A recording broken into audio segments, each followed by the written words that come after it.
Hello friends, तो कैसे हैं आप सभी। आई होप आप सभी बहुत अच्छे होंगे। तो आज के लेक्चर में हम डिस्कस करेंगे एक्सरसाइज 7.1 के क्वेश्चन नंबर 6 के बारे में। तो ये क्वेश्चन आपके एग्जाम पॉइंट ऑफ व्यू से इंपॉर्टेंट है, क्योंकि इस क्वेश्चन में आपको काफ़ी कुछ चीज़ें सीखने को मिलेंगी और आपको पता लगेगा कि कैसे हम किसी भी क्वाड्रिलेटरल को स्क्वायर, रोम्बस या रेक्टेंगल या इस तरीके से कोई भी हमारे पास पॉइंट्स हमारे पास गिवन हो, तो उसको हम कैसे सिंप्लीफाई करके बता सकते हैं कि ये जो है वो स्क्वायर है या हमारे पास रेक्टेंगल है या कोई और शेप भी हो सकती है। ठीक है, चलिए स्टार्ट करने से पहले अगर आप हमारे चैनल पर नए हैं तो प्लीज़ चैनल को सब्सक्राइब करें और ज़्यादा से ज़्यादा अपने फ्रेंड्स को शेयर करें। चलिए मेरे पास देखिए यहाँ पे 6 का फर्स्ट पार्ट है, जिसमें हमारे पास कुछ पॉइंट्स हमें गिवन है। ठीक है, देखिए सबसे पहले हम इन पॉइंट्स के नाम लिख लेते हैं। ये हमारे पास है ए, ये है बी, ये है सी और ये है डी। तो करने से पहले हम क्या करते हैं, इन चारों पॉइंट्स को हम एक बॉक्स के ऊपर ड्रा कर लेते हैं। ठीक है, ताकि हमें आसानी रहे। ए बी सी डी। ए के कोऑर्डिनेट्स हमारे पास है -1 -2। बी के कोऑर्डिनेट्स मेरे पास हैं 1 और 0। सी के कोऑर्डिनेट मेरे पास है -1 2 और डी के कोऑर्डिनेट मेरे पास है -3 और 0। देखिए जब भी आप इस तरह का क्वेश्चन करें तो आपने जो कोऑर्डिनेट्स की जो सीक्वेंस है वो मतलब एक ही उसमें रखनी है। जैसे आप ए यहाँ से स्टार्ट करो तो बी यहाँ से, सी यहाँ से, डी यहाँ से। ठीक है, ए यहाँ से, बी यहाँ से, सी यहाँ से, डी यहाँ से, तो ये गलत हो जाएगा। ठीक है ना, इस चीज़ का आपने ध्यान रखना है। जब भी आप सीक्वेंस फॉलो करें तो उसको एक ही डायरेक्शन में चलें, ए बी सी डी, या कहीं से भी आप स्टार्ट कर लें, A B C D, A B C D. ठीक है, आपस में इधर उधर आपने नहीं लिखना है डायरेक्टली। ठीक है, चलिए सबसे पहले हम डिस्टेंस निकाल लेते हैं ए बी का, क्योंकि हमें डिस्टेंस फॉर्मूले का यूज़ करके बताना है कि ये जो है स्क्वायर है, रेक्टेंगल है या रोम्बस है या कोई और शेप हो सकती है। चलिए स्टार्ट कर लेते हैं। तो ए बी के लिए हमारे पास देखिए पॉइंट्स हमारे पास थे ए और पी। ये है x1 y1 x2 y2। ठीक है, दोनों को सॉल्व करते हैं। तो x2 माइनस x1 यानी कि x2 माइनस x1, ये हमारा x2 है। ये है y2 x1 y1, x2 minus x1 इसका whole square plus y2 minus y1 यानी कि 0 माइनस 2 का होल स्क्वायर, और ऊपर हमारे पास आता है स्क्वायर रूट। तो ए बी की वैल्यू कितनी आ जाएगी मेरे पास, 1 और 1 माइनस माइनस प्लस 2, 2 का स्क्वायर प्लस, और यहाँ भी माइनस माइनस प्लस 2 का स्क्वायर। तो 2 और 2 4, 4 प्लस 4 यानी कि मेरे पास कितना आ जाएगा, √8। क्लियर है। सेम ऐसे ही हम निकाल लेते हैं बी सी को। बी सी को कैसे निकाल लेंगे, बी सी का डिस्टेंस फार्मूला लगाओ। ये x1 y1 x2 y2। ठीक है, डिस्टेंस फार्मूला क्या कहते हैं, x2 माइनस x1 का square plus y2 minus y1 का भी स्क्वायर। ठीक है, तो B C is equal to minus minus दोनों के दोनों जुड़ जाएंगे प्लस 2 का स्क्वायर। इसको भी ओपन करो, कितना आएगा, B C is equal to 2 का स्क्वायर 4, यहाँ भी 2 का स्क्वायर 4, 4 और 4 8, तो ये भी √8 आ गया। ठीक है, सेम ऐसे ही हम सी डी निकाल लेते हैं। सी डी कितना आएगा, -3 -1 -1 का स्क्वायर प्लस 0 माइनस 2 का भी square. C D is equal to 3, और ये माइनस माइनस प्लस, 3 में से 1 गया, -2 प्लस -2 का स्क्वायर। तो इसको भी जब ओपन करेंगे हम तो कितना आएगा, -2 का स्क्वायर क्या होता है 4, और यहाँ भी 4, 4 और 4 8, तो ये भी हमारे पास कितना आया, √8।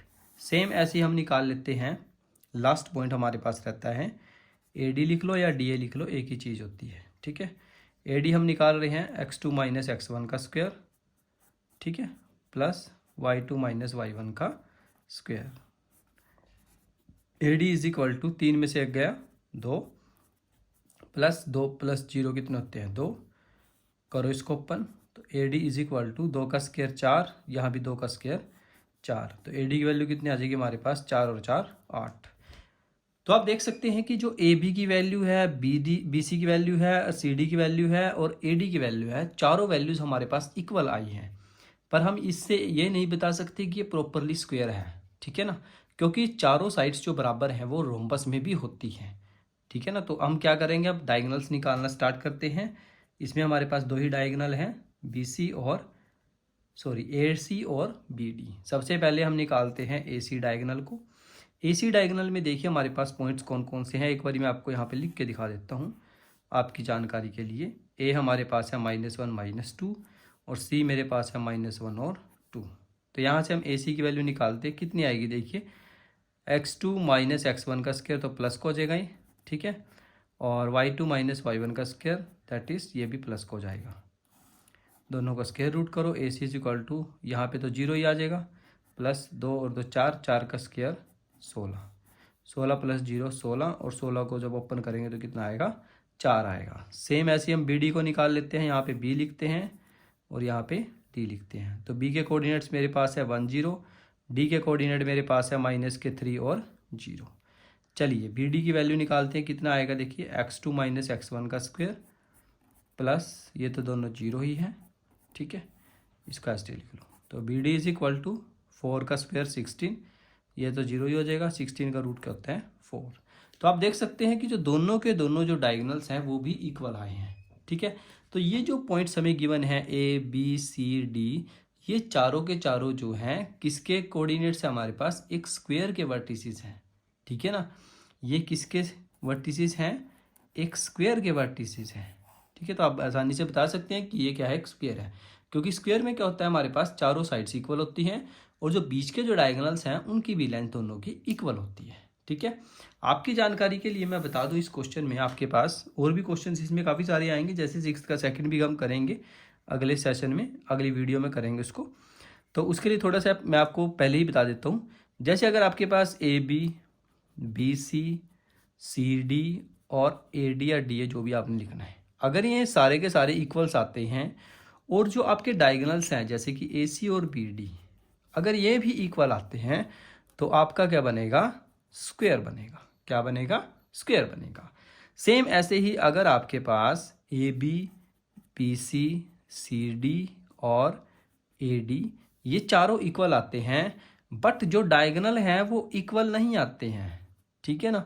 चारों साइड्स तो आपकी इक्वल आ गई पर डायगोनल आपके इक्वल नहीं आए, तो उस केस में जो है हमारे पास रोम्बस बनती है। क्या बनती है, रोम्बस बनती है। यह आपने याद रखना है, इंपॉर्टेंट चीज़ें हैं सारी की सारी हैं।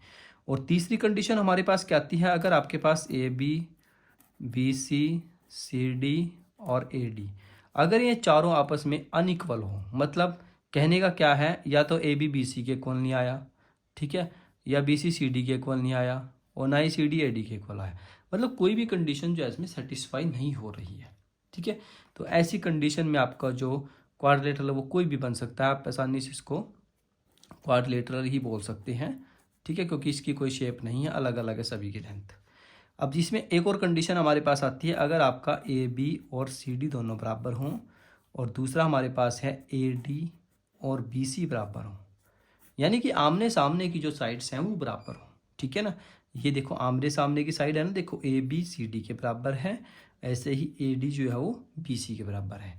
अगर ये आमने सामने की साइड्स इक्वल हो जाती हैं और डायगोनल भी इक्वल हों, यानी कि ए सी और बी डी भी इक्वल हों, तो उस केस में हमारे पास बनता है रेक्टेंगल। क्या बनता है, रेक्टेंगल। ये आपने कंडीशंस याद रखनी है, very very important exam point of view से। जरूरी नहीं है कि क्वेश्चन नंबर 6 का फर्स्ट पार्ट ही पेपर में आए, कोई भी क्वेश्चन वो आपसे पूछ सकता है, आपको वर्टिसेस दे सकता है। आपने ये सारी चीज़ें पता होनी चाहिए कि किस कंडीशन में स्क्वायर बनता है, किस कंडीशन में रोम्बस बनता है और किस कंडीशन में रेक्टेंगल बनता है, तभी जाके आप एग्जाम में अच्छे नंबर ले सकते हैं। अदरवाइज फिर आपको नहीं पता होगा, फिर आप यहाँ पे चारों साइड से निकाल के और आसानी से इसको रोम्बस भी लिख सकते थे, स्क्वायर भी लिख सकते थे, पर हमने फिर भी डायगोनल इसके निकाल के देखे और दोनों डायगोनल सेम आए, तब हम क्लैरिफाई करेंगे कि ये हमारे पास स्क्वायर ही है, कोई और हमारे पास क्वाड्रिलेटरल नहीं है, ठीक है ना। तो जब भी आप इस तरह का क्वेश्चन करें उसमें ये चीज़ें जरूर ध्यान रखें कि आपके पास पूछा क्या गया है और आप क्या निकाल रहे हैं, ठीक है फ्रेंड्स। चलिए तो आज की इस वीडियो में इतना ही, तब तक के लिए आप पढ़ाई करते रहिए। All the very best.